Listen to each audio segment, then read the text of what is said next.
నామమున కూడిన మీ అందరు కూడా ప్రభు పేరట ప్రత్యేకమైన వందనాలు నేను తెలియజేస్తున్నానండి. దేవాది దేవుడు ఈ ఫిబ్రవరి నెలలో 3వ ఆదివారాన్ని దేవుడు మనందరికీ బహుమతికి ఇచ్చినందుకు ఒకసారి 2 చేతుల పైకెత్తి దేవుని స్తుతిద్దాము. హల్లెలూయా! ఎంత మంచి దేవుడు. అనేక రీతులుగా ఈ లోకం ఆనందిస్తున్నప్పుడు దేవుడు తన బిడ్డలకు ప్రతి శుక్రవారం ప్రతి ఆదివారం కూడా దేవుని మందిరంలో చేరి ఆనందించడానికి, ఆరాధించడానికి, మన బాధలు, మన సమస్యలు, మనకున్న ఇబ్బందులన్నీ కూడా ఆయనతో చెప్పుకుని స్వాంతన పొందడానికి ఒక గొప్ప అవకాశంగా దేవుడు తన సన్నిధిని మనందరికీ దయచేస్తున్నాడు. ఎవరు ఆయన ఎరుగుదురో, ఎవరు ఆయన కొరకు ఎదురు చూస్తున్నారు అటు వారందరికీ కూడా బలమైన కార్యాలు మన విశ్వాస స్థాయిని బట్టి తప్పనిసరిగా దేవుడు చేస్తాడు. అటువంటి స్థిర విశ్వాసంతో మనందరం కూడా ముందుకి పోవాల్సిన బాధ్యత మనందరికీ ఉన్నది. ఈ లోకంలో బ్రతుకుతున్న మనందరం కూడా వివిధ రకాలుగా ఆనందించాలని మనం భావిస్తూ ఉంటాం. ఏ కార్యము తలంచినా అది చివరికి ఆనందానికి దావిదేస్తూ ఉంటుంది. ఒక వ్యక్తి చదువుతున్నప్పుడు, ఒరే నువ్వు ఎందుకు చదువుతున్నారా అని అడిగితే, నేను మంచి ఉద్యోగం సంపాదించడానికి నేను చదువుకుంటున్నాను అంటాడు. మరి ఉద్యోగం సంపాదించిన తర్వాత ఏం చేస్తారు అంటే, ఉద్యోగం సంపాదిస్తే ఏం చేస్తాం, పెళ్లి చేసుకుంటూ ఉంటారు. మరి పెళ్లి చేసుకున్న తర్వాత ఏంట్రా పరిస్థితి అంటే, పెళ్లి చేసుకున్న తర్వాత ఏం చేస్తామండి, పిల్లలకి అంటాం. మరి పిల్లలు ఎందుకురా అంటే, పిల్లలతో ఆనందంగా ఉంటామండి. ఈ లోకంలో జరిగిస్తున్నది ఏది కూడా చివరికి దేని కొరకు ఒక మానవుడు ప్రయాసపడతాడంటే, ప్రతి దాని వలన ఆనందించాలని, ఆనందం పొందాలని, కుటుంబం ద్వారా ఆనందించాలని, పిల్లల ద్వారా ఆనందించాలని, అలాగే స్నేహితుల ద్వారా ఆనందించాలని. కొంతమంది అయితే రకరకాలుగా వారు ఆనందాలు లోకంలో వెతుక్కుంటారు. కొంతమంది ఆనందం ఎందులో ఉంటుందంటే, వాడుకున్న చెడు అలవాట్లలో ఆనందం పొందుతూ ఉంటారు.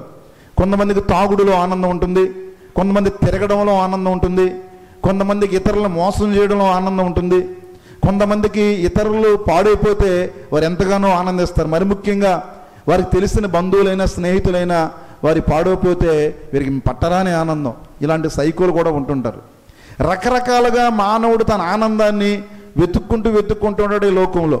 మంచిదే, అది చెడుకు దారితీస్తే చెడ్డది. కానీ నీ ఆనందం మంచిగైతే మంచిదే. కానీ ఈ వారంలో నేను ఆలోచించింది ఏంటంటే, అసలు నా దేవుడు దేనిలో ఆనందిస్తాడని. నా దేవునికి దేనిదంటే ఆనందం?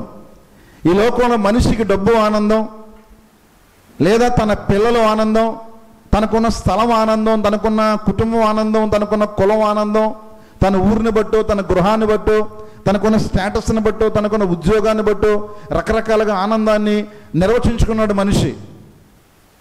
రకరకాలుగా ఆనందించేవాళ్ళు ఈ లోకంలో ఉన్నారు. కానీ మనము ఆరాధించే దేవుడు, మనం కొలిచే దేవుడు, మనము గొప్పగా ఎన్నుకున్న మన దేవునికి దేనిలో ఆనందం ఉంది, ఆయనకి దేనిని బట్టి ఆయన ఆనందిస్తాడు అనేది మనం తెలుసుకుంటే, ఆ రకంగా ఆయన ఆనందింపజేస్తే మనల్ని కూడా దేవుడు ఏం చేస్తారండి, ఆనందింపజేస్తాడు. దేవునికి స్తోత్రం కలుగును గాక. ఆయన ఆనందంగా ఉంటే చెప్పండి, ఊర్లో అడవిలో సింహం ఆనందంగా ఉంటే జంతువులన్నీ కూడా ఎలా ఉంటాయండి? దాని కోపం మొత్తం ఏమవుద్ది, అడవంతా అల్లకల్లలో అయిపోద్ది. దేవుణ్ణి ఆనందపరచడం ఎలా? ఈ మధ్యాహ్న సమయంలో మనం నేర్చుకోబోతున్న ఆత్మీయ పాఠము, దేవుడు దేనిని బట్టి ఆనందిస్తాడు, అసలు దేవునికి దేనిలో ఆనందం ఉంది? ఇంత సర్వ సృష్టిని చేసిన దేవుడు, ఇంతటి మహోన్నతమైనటువంటి కాలచక్రాన్ని తిప్పుతున్న దేవుడు, ఎవ్వరు కూడా శాసించడం లేదు, తనకు తానుగా ఉదయిస్తూ ఉన్నాడు. ఏ ప్రధానమంత్రి, ఏ అధికారి కూడా సూర్యుని చేయలేడు. సూర్యుడు తనకు తానుగా ఉదయిస్తున్నాడంటే అది అజ్ఞానపు మాట. సూర్యుడు ఉదయించడానికి కూడా ఒక కారణం, వెనకాల ఒక శక్తి ఉన్నది. చంద్రుడు తనంతట తాను రావడం లేదు, దాన్ని పంపిస్తున్నవాడు వెనుకలు ఉన్నాడు.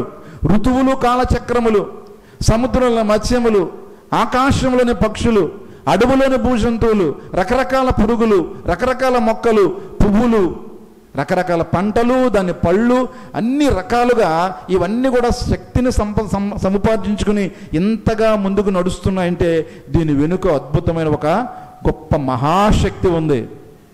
ఆ శక్తి పేరు ఏంటండి? సర్వ సృష్టికర్త అయిన మన దేవుడు. ఎంతమంది నమ్ముతున్నారు? ఎంతమంది నమ్ముతున్నారు? దేవునికి స్తోత్రం కలుగును గాక. ఆయన సార్వభౌమత్వము ప్రపంచం మీద నడుస్తూ ఉంది. చాలామంది అనుకుంటుంటారు భూమి మీద అసలు దేవుని చిత్తం నడుస్తుందా సాతాను చిత్తం నడుస్తుందండి.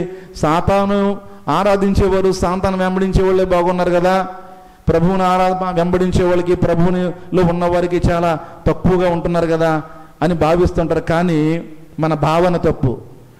భూమి మీద పరలోకంలో కూడా దేవుని చిత్తమే నెరవేర్చబడుతూ ఉన్నది. దేవునికి స్తోత్రం కలుగును గాక. మొదటి దినవృత్తాంతాల గ్రంథము 29వ అధ్యాయం 11వ మాట ఒకసారి సహాయం చేయండి. దేవుడు తన సార్వభౌమత్వాన్ని ఎలాగో నిరూపించుకుంటున్నాడు ఒక అద్భుతమైన మాటను రాసి ఉన్నాడు. మాట చదువు ముందుకు వెళదాం. అవును తల్లి. అమ్మా ఎవరి వశంలో ఉన్నామండి? భూమి ఇంకేంటి? భూమి ఆకాశం అన్ని సర్వము ఎవరి వశం అండి? నీ వశములో ఉన్నాయి. దేవునికి స్తోత్రం కలుగును గాక. మహత్యమును పరాక్రమమును ప్రభావమును అంత ఘనత ప్రభావం మహిమ అంతా కూడా నీకే చెందుతుంది. భూమి మీద యెహోవా రాజ్యము నీది. దేవునికి స్తోత్రం కలుగును గాక. ఆయన సార్వభౌమ అధికారాన్ని ఎవ్వరూ కూడా ప్రశ్నించలేరండి. మీరు గమనించారో లేదో, కొన్నిసార్లు భక్తుల ప్రార్థన ఆలకిస్తాడు, కొన్నిసార్లు భక్తుల ప్రార్థన వినడు. బైబిల్లో రాయబడిందన్నమాట. ఒక వ్యక్తి అద్భుతమైన దైవజనుడు, ఎంతో మందిని నడిపించిన మహా గొప్ప నాయకుడు, ఆయన ప్రార్థన చేస్తే ఆ ప్రార్థన వినలేదు. ఒక రాజు పాపాత్ముడు కొద్ది మారు మనసు పొందాడు, చిన్న ప్రార్థన చేయగానే ఆయన ప్రార్థన ఆలకించాడు. దేవునికి స్తోత్రం కలుగును గాక. ఏంటండి దేవునికి ఏమైనా పక్షపాతం ఉందా? కొన్ని సందర్భాలలో ప్రార్థన వింటాడు, కొన్ని సందర్భాల్లో తప్పిస్తాడు. శద్రకు మేషకు అబేద్నెగోవులను అగ్నిగుండంలో తప్పించాడు. కానీ తన శిష్యులైనటువంటి 12 మంది శిష్యులు ఎలా చనిపోయారండి? తల్లక్రిందులుగా చనిపోయారు. కొంతమంది రంపములతో కోయబడ్డారు, కొంతమంది శిరచ్ఛేదనం చేయబడింది. ఇదేంటి? అగ్నిగుండంలోకి వెళ్ళి కాపాడిన దేవుడు ఇక్కడ వీళ్ళ విషయానికి వచ్చేసరికి వీళ్ళని కాపాడలేదు, వీళ్ళని వదిలేశాడు. మోషే ద్వితీయోపదేశకాండం 3వ అధ్యాయం 26వ మాట్లాడుతుంది, నా ప్రార్థన మీ వలన వినకపోయేనే నా దేవుడికి ప్రార్థించాను. చదువు తల్లి. ద్వితీయోపదేశకాండం 3వ అధ్యాయం 26వ మాట. మిమ్మల్ని బట్టి నా మీద కోపపడి, ఎవరండి బాబు ఎంత బాధపడి, ఎవరండి అయినా బాధపడి దైవజనుడు మోషే, ఇశ్రాయేలు ప్రజలారా మిమ్మల్ని బట్టి మీ తరపున వకాలు తప్పించుకున్న కారణంగా, మీరు చేసిన దోషాలకు నేను బ్రతిమాలిన కారణంగా యెహోవా నా ప్రార్థన వినలేకపోయాను. నువ్వు అక్కడ రాజ్యం చూడొద్దయ్యా, నువ్వు అక్కర్లేదు. ఏది ఎక్కడ రమ్మన్నాడు? కానాను దేశానికి నీవు వెళ్ళబోద్దు, అలా కొండకి చూసే నీ ప్రార్థన నేను హిజ్కియా ప్రార్థన చేస్తాను. 20వ అధ్యాయంలో ఉంటుంది, హిజ్కియా యథార్థవంతుడిని, ప్రభువా నేను ఎలాగ ప్రవర్తించానో ఇదిగో దయతో కృపతో ఒకసారి జ్ఞాపకం చేసుకోమంటే ఆ ప్రార్థన వినేసి 15 సంవత్సరాలు ఆయుష్ ఇచ్చేసాడు. మరి హిజ్కియా గొప్పవాడా మోషే గొప్పవాడంటే వీళ్ళని పోల్చకండి, భక్తులను పోల్చకూడదు. ఇది ఆయన సార్వభౌమత్వము. ఆయన ఒకరిని తగ్గించును, ఒకరిని హెచ్చించును. నువ్వెవడో అడగనాకే, నువ్వెవడో మనమెవరమ్మా, అంతేనా? రోమా పత్రిక 9వ అధ్యాయం 15వ మాట చదువు తల్లి. రోమిలు రాసిన పత్రిక 9వ అధ్యాయము 15వ మాట.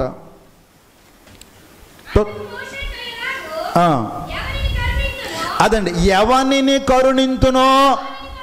మరి నాకు లక్షలు ఇచ్చాడు, ఎత్తాడు, కొంతమంది వేలే ఎత్తాడు, అంతే. మరి దేవుడి పక్షపాతం ఉందని మాత్రం అనడానికి, ఎవరిని కరుణిస్తాడో వాళ్ళని కరుణిస్తాడు. ఎవరి మీద జాలు చూపిస్తాడో వారి మీద జాలు చూపిస్తాడు. పొందగోరు వలనైనను ప్రయాసపడు వారి వలనైనను కాదు గాని కరుణించు దేవుని వలనే అవుతుంది. దేవునికి స్తోత్రం కలుగును గాక. హల్లెలూయా. ఇంకేం రాస్తున్నాడు? 17వ మాట చదువు తల్లి. నీ యందు బలము చూపుటకు నా నామను భూలోకమందరి ప్రచురమగుటకు అందు నిమిత్తమే నేను నియమించింది. ఫరోను కూడా ఎన్నుకున్నవాడు ఆయనే, అంత కఠినంగా మార్చుకున్నవాడు కూడా అక్కడ రాశాడు. ఫరోను ఎందుకు ఎలా చేస్తుంటే, ఫరోను ఎందుకు నియమించాడంటే నువ్వు కఠినంగా ఉండు, నువ్వు కఠినంగా ఉండు, దీన్ని బట్టి ప్రజలందరినీ కూడా నేను మలుచుకోవాలి. ఇదంతా కూడా ఆయన సార్వభౌమత్వం అండి, అధికారం అది.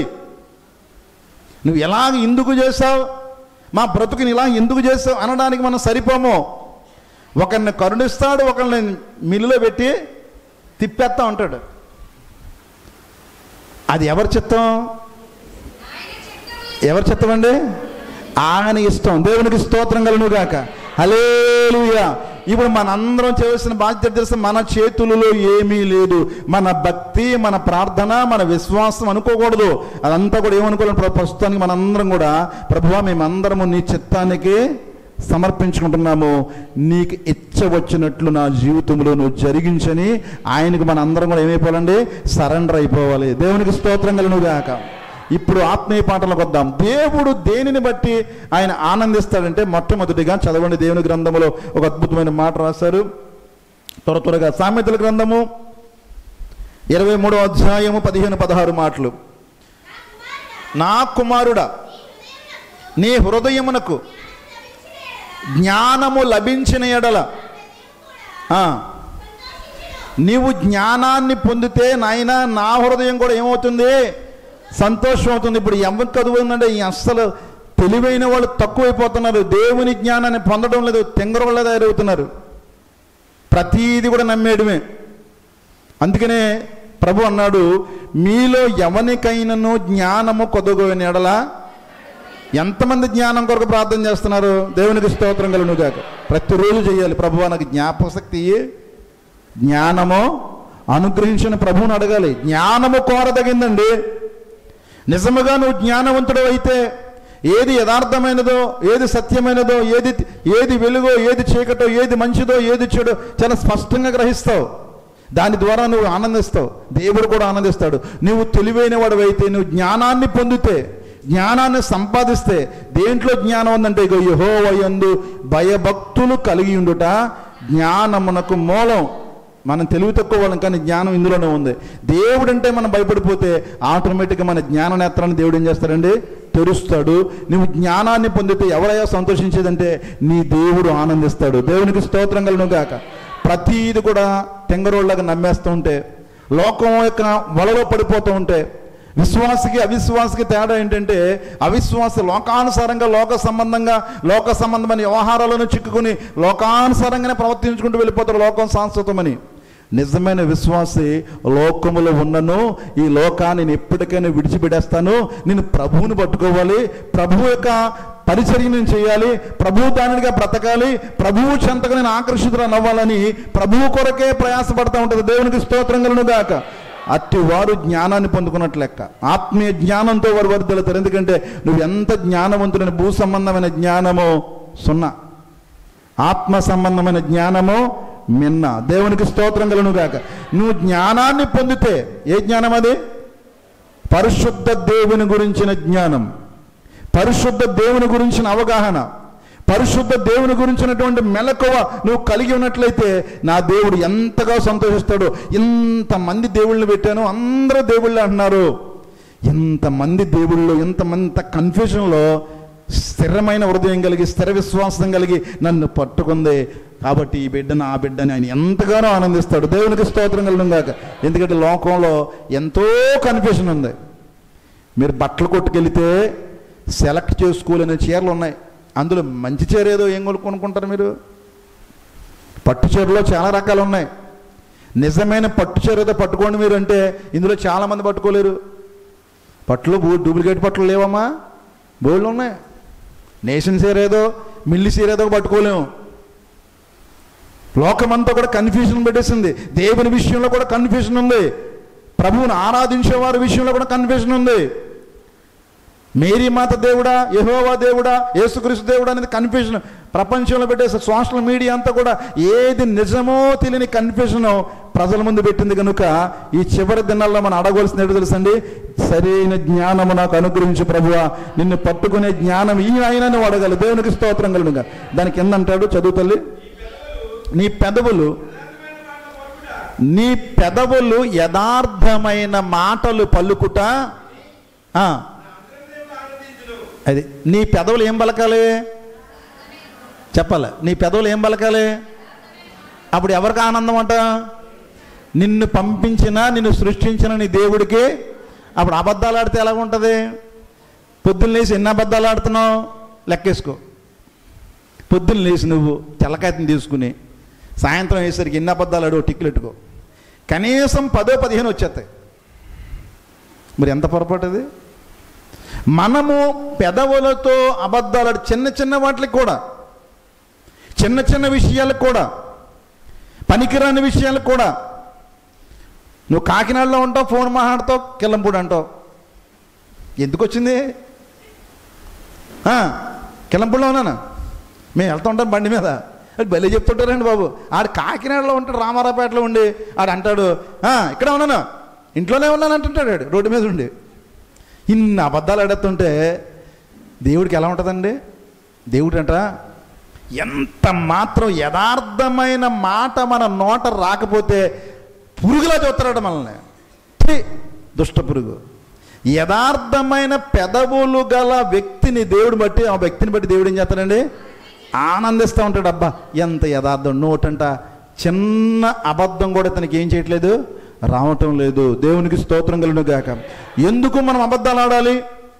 ఎందుకు మనం మోసం మాటలు పలకాలి? దీనివల్ల ప్రయోజనం ఏంటి? ఎంతగా మనం ప్రయోజనం పొందుతున్నాము? ఎంత ప్రయోజనం పొందిన ఈ లోకం మట్టుకే కదా. ఎన్ని అబద్ధాలు ఆడి, ఎన్ని మోసాలు చేసి, ఎంత చేసినా చివరికి మనం పట్టుకుని వెళ్ళేది, సాధించేది ఏవైనా ఉందంటే అన్నీ విడిచిపెట్టి మళ్ళీ నువ్వేం చేయాలి? వెళ్ళిపోవాలి. ఈ మూటంతా నువ్వే మొయ్యాలి, ఈ భారం అంతా నీవు మొయ్యాలి. కనుక దేవుడు చెప్తున్నాడు, దేవుని బిడ్డలైనా కనీసం మీ పెదవులకి ఇప్పటి నుంచైనా నేర్పండి, అబద్ధపు మాట మీ నోట రాకుండా ఉండడానికి. ఒకవేళ అబద్ధమే ఆడదలసి వస్తే ఆ ప్లేస్ని వదిలేసి మీరు ఏం చేయాలి? వెళ్ళిపోవాలంతే. దేవునికి స్తోత్రం కలుగును గాక. ఆ ప్లేస్ వదిలేసి వెళ్ళిపోండి. అబద్ధం ఆడవలసిన పరిస్థితి వస్తే ఈ మాట నా నోటితో పలకనివ్వకండి, నేను ఏం మాట కూడా చెప్పలేను. No comment. ఏమంటారండి? ఏమని చెప్పాలండి? No comment. మన రాజకీయ నాయకులు ఏం చేస్తారంటే, ఏదైనా ఒక మర్డర్ కానీ ఏదైనా ఇష్యూ కానీ వచ్చిన తర్వాత మొత్తం విలేకరులు అందరూ వెళ్ళి, సార్ దీని గురించి మీరు ఏం చెప్తారంటే, దీని గురించి ఏం చెప్పారని మౌత్ పెడుతుంటే ఏమంటాడండి? No comment please, no comment please అని వెళ్ళిపోతుంటాడు. నేను ఏ మాట ఇప్పుడు చెప్పలేను. దేవునికి స్తోత్రం కలుగును గాక. ఎవరు యథార్థమైన హృదయం కలిగి యథార్థమైన మాటలు పలుకుతారు? నువ్వు అనుకోవచ్చు, నేను మాట్లాడుతున్న మాటలు గాల్లో వెళ్ళిపోతున్నా, ఇంక రికార్డ్ అవ్వట్లేదని.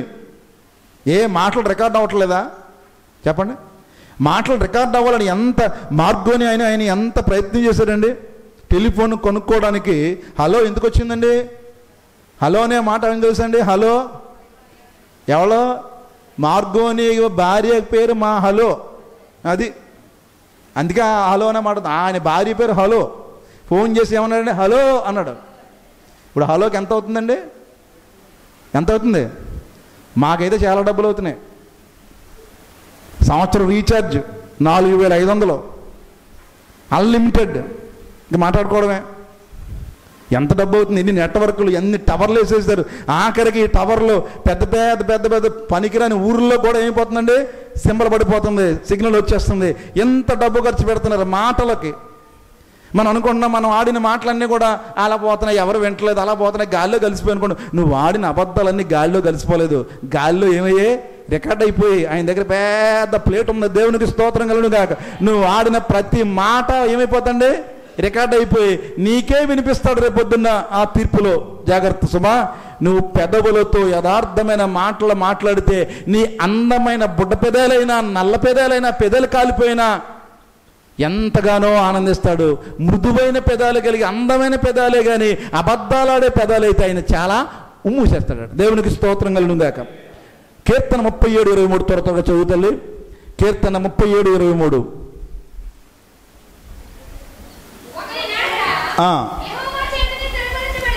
ఒకని నడత యెహోవా చేతనే స్థిరపరచబడును, వాని ప్రవర్తన చూచి. అది దేని బట్టండి? ప్రవర్తన. ప్రవర్తన అంటే ఏంటండి? బిహేవియర్. ప్రవర్తన అంటే ఏంటండి? బిహేవియర్. బిహేవియర్ ఎలా ఉండాలి? చర్చిలో బిహేవియర్ ఎలా ఉండాలి? ఇంట్లో బిహేవియర్ ఎలా ఉండాలి? బయట బిహేవియర్ ఎలా ఉండాలి అనే అంశం ఇక్కడ చెప్పడం కాదు. కానీ కొంతమంది చర్చిలో ఎంత భక్తిగా నటిస్తారో అమ్మ బాబోయ్, ఇంటికి వెళ్తే చూడాలి, సుందరకాండలో మొదటి మొక్కలు వస్తూ ఉంటాయి. ఎక్కడ?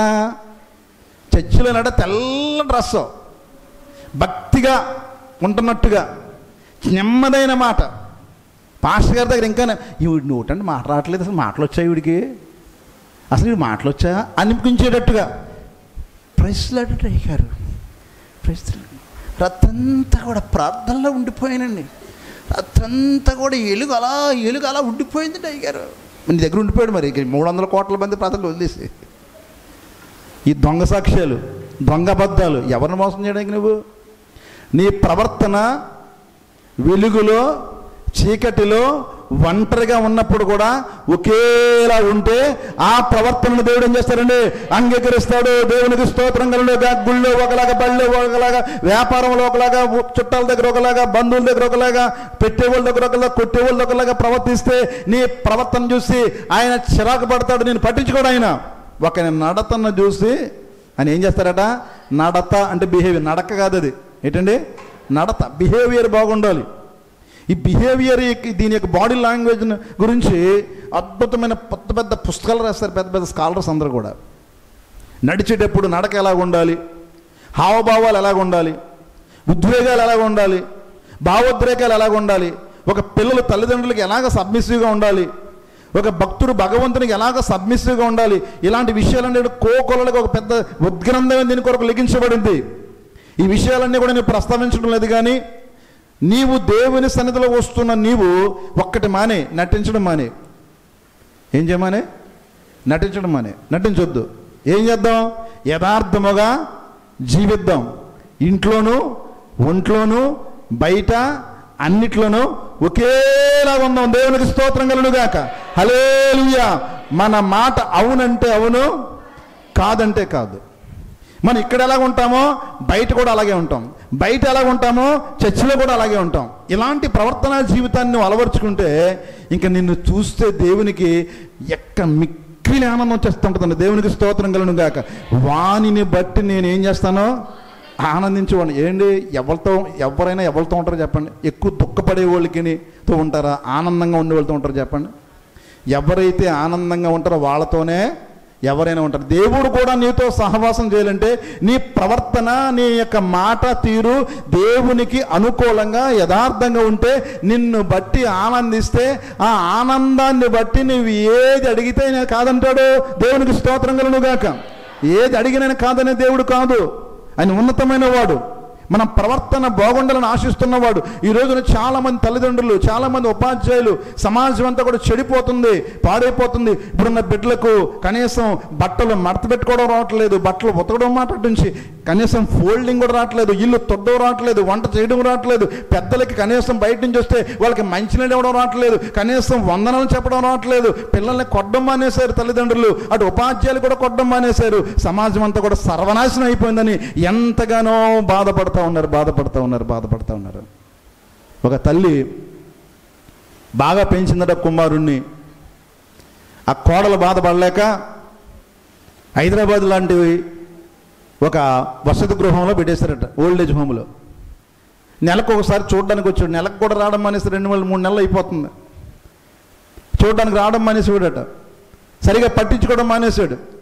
తల్లి పెద్దగా బాధపడలేదు, కానీ ఉంటే అక్కడ ఉన్నదంతా సర్దుకుని అలా జీవిస్తుండదు. ఒకరోజు వచ్చాడు, వాళ్ళు ఫోన్ చేశాడు, అయ్యా మీ అమ్మగారు మనం చూడాలనుకుంటున్నారు, చాలా బలహీనం అయిపోయింది, మంచం పడేసిందండి, 2-3 రోజుల్లో చనిపోద్ది ఆవిడ, ఆ చివరి చూపుగా మనల్ని చూడాలని ఆశపడుతున్నారని ఆ వార్డెన్ ఫోన్ చేశాడు ఆ కొడుక్కి.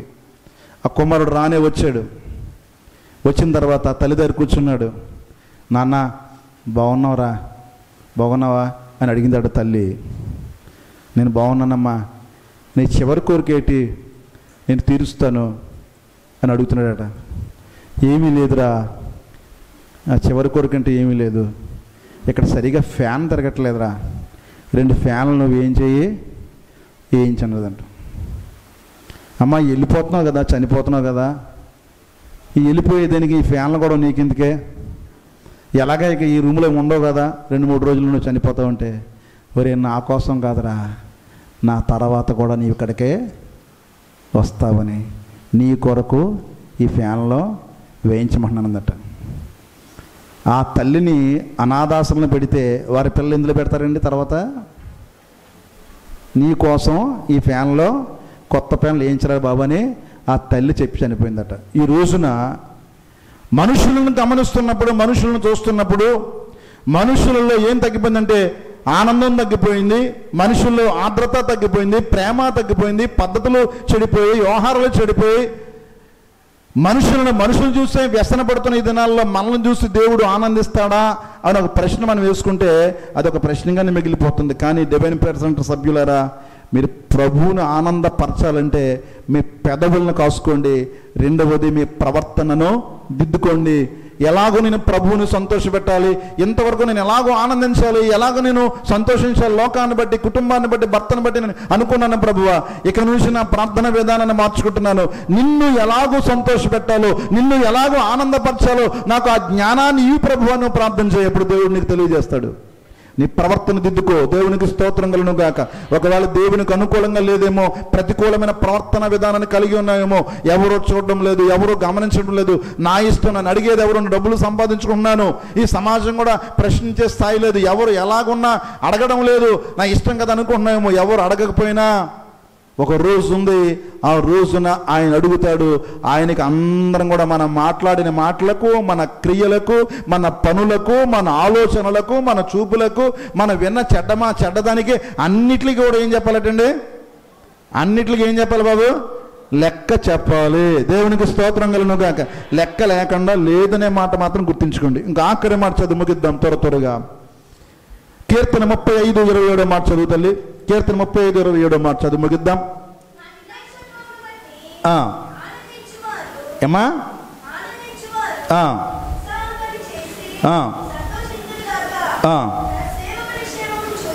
తన సేవకుని క్షేమాన్ని చూచి ఆనందించు. దేవునికి స్తోత్రం. తన సేవకుల యొక్క ఏంటండి? మళ్ళా చదువుతాలి. సేవకుల యొక్క క్షేమాన్ని చూసి సంఘం సంతోషిస్తుందా? చెప్పండి, నిజం చెప్పండి. సేవకుల యొక్క క్షేమాన్ని చూసి సంతోషించే సంఘాలు ఎన్ని ఉన్నాయి? ఒక ఆయన అంటున్నాడు ఈ మధ్య, ఏముండవు పాస్టర్ గారు, మా ఊరు వచ్చాడండి. ఆయన వచ్చాడు ఏమీ లేదండి, డొక్కు సైకిల్ ఒకటి ఉండేదండి, డొక్కు సైకిల్ ఎట్టుకుని అలా వచ్చారండి. మరి సైకిల్ అలాగ కార్లోకి వెళ్ళిపోయారండి. ఎప్పుడని ఈ మాట ఎలాగుందమ్మా? సైకిల్ వేసుకొచ్చారట, ఆ తర్వాత ఎక్కడికి వెళ్ళిపోయారటండి? కారులో పోయారట. ఎవరు చెప్తున్నారు ఈ మాట? అన్యుడు కాదు, వాళ్ళ సేవకుని గురించి ఆ సంఘంలో సభ్యుడే చెప్తున్నాడు. అయ్యగారండి, ఈ ఊరు వచ్చిన వాళ్ళకి ఏమీ లేదండి, అయ్యగారే ఏమీ లేదు, వచ్చిన ఏమైనా ఉన్నారండి, మరి ఏటో కానీ అన్నీ కలిసి వచ్చేసేయండి అన్నీ అంటున్నాడు. బాబు నువ్వు అలా మాట్లాడకు. ఎవరితో చెప్తున్నాడు ఈ మాట? నాకే చెప్తున్నాడు. దేవునికి స్తోత్రం కలుగును గాక. తన సేవకుల క్షేమాన్ని చూసి ఎవరు ఆనందిస్తారటండి? దేవుడు ఆనందిస్తాడు. దేవునికి స్తోత్రం కలుగును గాక. సేవకుడు అయితే ఏమనుకుంటాడో తెలుసండి? నిజంగా సేవకుడు, నిజమైన సేవకుడు తన దగ్గరకు వచ్చే బిడ్డలందరూ కూడా భౌతికంగా, సామాజికంగా, మానసికంగా అన్ని విషయాలలో వారు వర్ధిల్లాలని మనస్ఫూర్తిని ఆశీర్వాదాలు ప్రకటిస్తాడు. దేవునికి స్తోత్రం కలుగును గాక. తన చేతి కింద ఉన్న గొర్రెలన్నీ కూడా సమృద్ధిగా ఉండాలని ఆస్వాదిస్తాడు. గొర్రెలు కూడా అదే ఉద్దేశంతో, అదే ఆలోచనతో ఉండాలి. కానీ కొన్ని గొర్రెలు ఏం చేస్తుంటాయంటే, మా అయ్యగారు ఏమీ లేకుండా వచ్చారండి. అమ్మా, చిన్నపిల్లోడు ఎప్పుడు చిన్నపిల్లలో ఉండిపోతాడా చెప్పండి బాబు? చిన్నపిల్లోడు ఎప్పుడు చిన్నపిల్లడు ఆడు ఏం చేస్తాడు చెప్పండి? పాకివాడు ఏం చేస్తాడు? లెగుతాడు. లేచినోడు ఏం చేస్తాడు? నడుస్తాడు. నడిచినోడు ఏం చేస్తాడు? పరిగెత్తాడు. ఆ తర్వాత ఏమవుద్ది? గెడ్డాల మీసాలు వస్తాయి, అందమైన తల వస్తుంది, నీట్గా కనపడుతుంటాడు. ఆయన చూసి మనం ఏం చేయాలి? శివుడి ముక్కు వేసుకుని ఉండేవాడండి, శివుడి ముక్కు వేసుకుని ఉండేవాడండి. శివుడి ముక్కులా ఉండిపోద్ది. శివుడి ముక్కు ఏమవుద్ది? కోటేళ్ళ ముక్కు అవుద్ది. అందం కాదు. 16 ఏళ్ళు రాబోతుకి, 17 ఏళ్ళు రాబోతుకి మంచి ఫీట్గా అంత ఉంటాడు. అబ్బా భలే ఉన్నాడండి.